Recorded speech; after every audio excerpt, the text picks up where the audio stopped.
I'm an innovator. I have 21 US patents. I'm good, I think, at thinking outside the box and thinking of solutions to problems.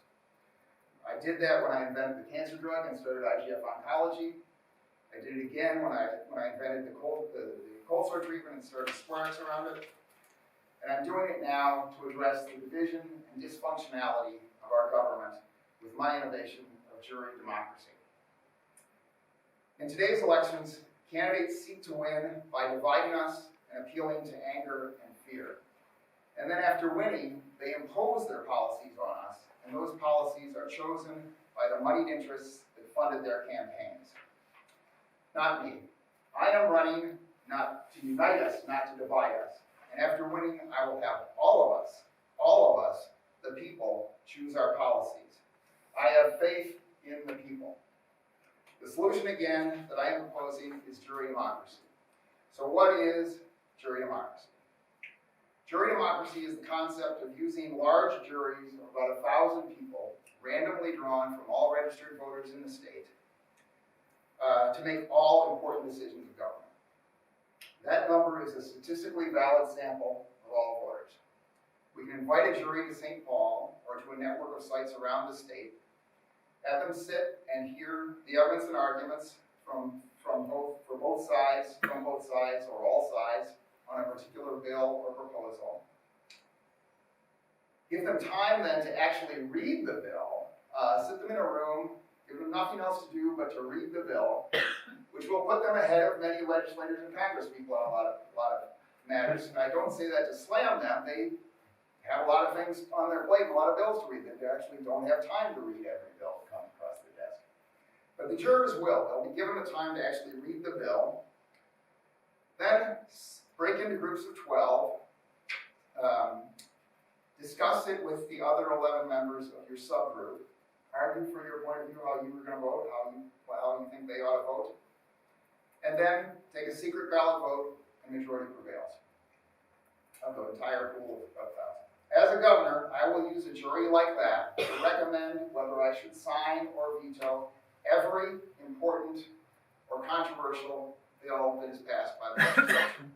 Every bill. In effect, it will be a third house of the legislature. In order for a bill to become law, it will have to pass muster with the majority of informed citizens in the state. And I will abide by the decision of the jury. I have faith in the people. We can also have the jury recommend policies and bills that the legislature has not or will not consider. We can introduce bills and proposals to the jury. For instance, how should we reform policing in this state so that Minnesota is no longer the world capital for police killing of civilians? I have a proposal for that. I'm sure Black Lives Matter has some ideas about that. I'm sure the Minneapolis Police Federation has some ideas about that.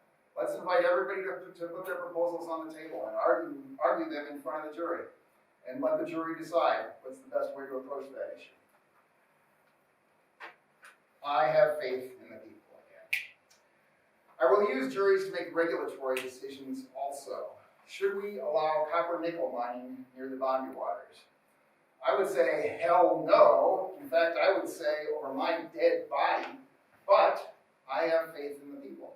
So I would submit that to a jury. I would be willing to submit that to a jury, let the advocates, the environmentalists, and the mine company make their arguments for and against that mine, and let the jury decide. And I would be willing to abide by the jury. I have faith in the people. With jury democracy, decisions and policies will be decided based on evidence and reason, not on money and influence.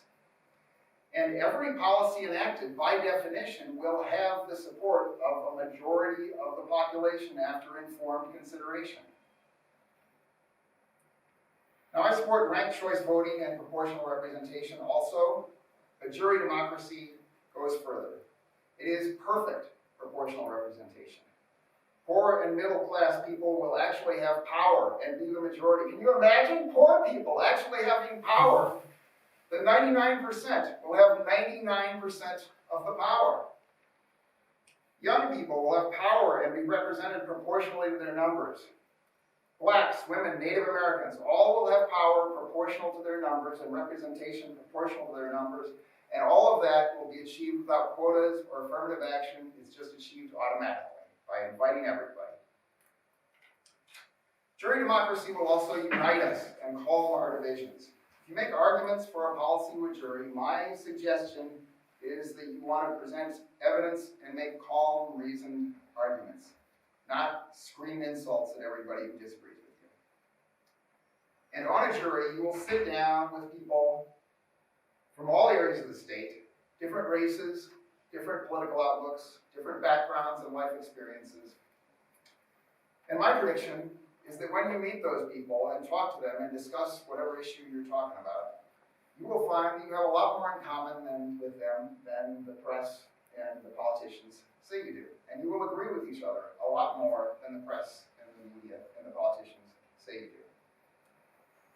So I am running to unite us.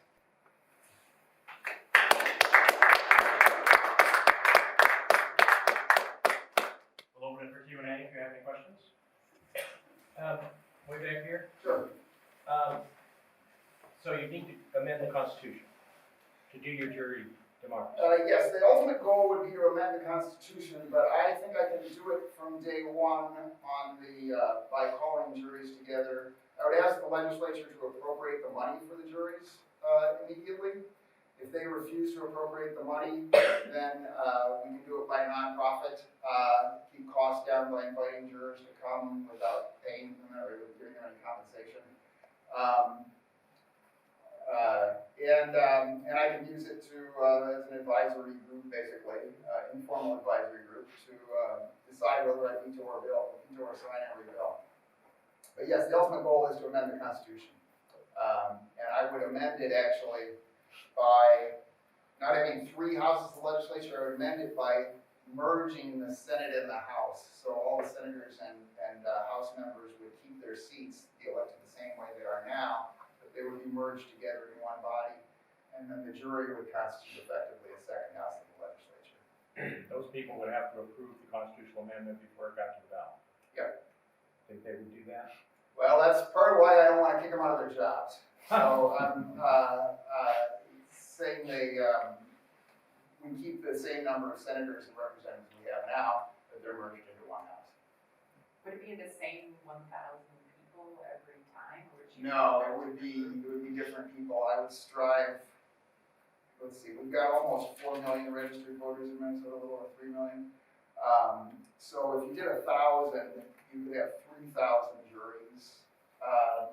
Let's see, it would take 3,000 juries to get to everybody in the state basically to have served on a jury once. So you could, if we considered 3,000, I would strive to have people serve on a jury about once every 4 years to feel like they participate. So if we did 3,000 juries over the course of a 4-year period, to me that would be about right. But yes, it would be different people every time. Has anyone done this before? Nope, that's my idea. So you're governor, and there's another pandemic. Yep. You've got strong opinions Yep. on COVID and lockdowns. Yep. But you want this jury system. Yep. Jury decides we need a lockdown. You're going to go along with the jury like you would on copper nickel mining? Yes, yeah. Okay. Absolutely.